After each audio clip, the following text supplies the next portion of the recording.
Times have changed. Fighting has changed. But the crowd, they never change. The Rock'em Sock'em robots come to vivid life, battling across the ring in our next action-packed adventure. Hello there everyone, as always for ReelScreenReviews.com, I am movie critic Nick Iacobucci, and our next movie review is the actioneer Real Steel.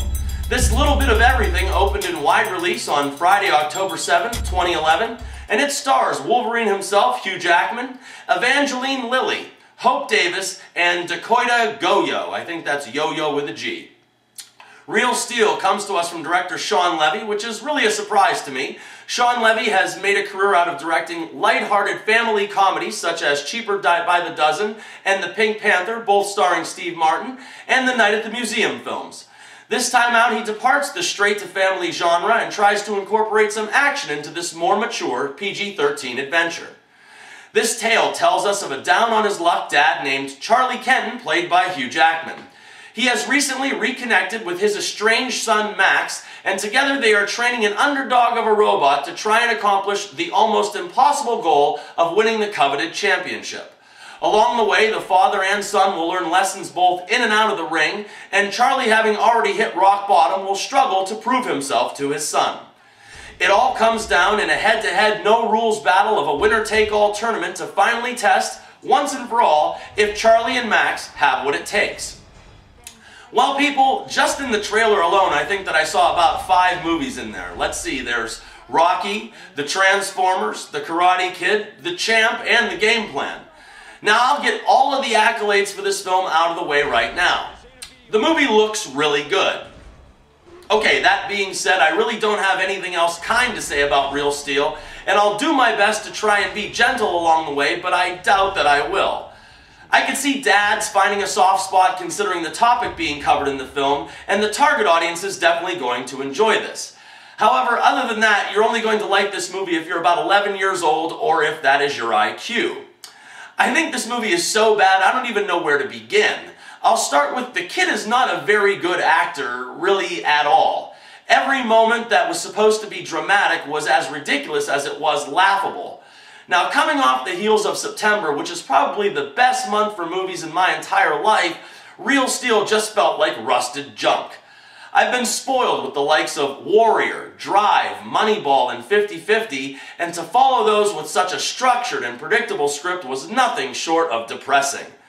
The writer and filmmakers obviously just watched Rocky IV a whole bunch of times and then said to themselves, hey, I know, instead of Rocky, we'll just use a bunch of robots and nobody will ever know the difference. Well, guess what? I was sitting in the theater in 1985 and this movie came nowhere near as close to being good as that one was.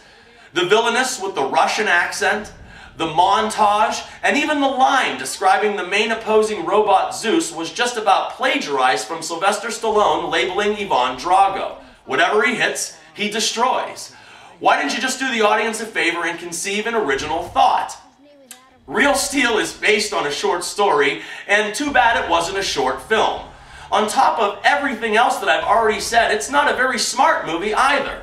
When Adam the robot is suffering in the ring and needs to return to his corner at the end of the round, all you need to do is tie some speaker wire together out of his back or get a soldering iron and he miraculously is all fixed.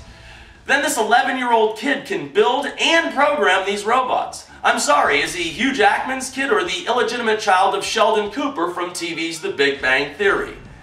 Now, the themes and lessons of this feature couldn't have been easier to spot if you shined a light on them. And just because you add a dramatic score from Danny Elfman, that doesn't make the movie dramatic. Evangeline Lilly had a great supporting role, but she had more depth of character on 5 or 6 years of TV's Lost. And with all of these problems, they still managed to find the time for product placement for both Dr. Pepper and Sprint phones. Wow, how commendable is that? Now, my shout out for this review goes out to my newest online friend Randy and his YouTube channel of Star Painter for You. Randy is one of the nicest and most talented painters that I have had the pleasure to meet in my life. He creates portraits of celebrities and then encompasses his paintings inside a very entertaining video where he attempts, and more than often succeeds, at getting the inspiration for said painting to autograph it. Everyone from Jim Carrey to Angelina to the star of this film, Hugh Jackman, has graced Randy's star paintings with their signature, so please give your time and attention to one of YouTube's nicest artists at the channel Star Painter for You. He really is a great guy.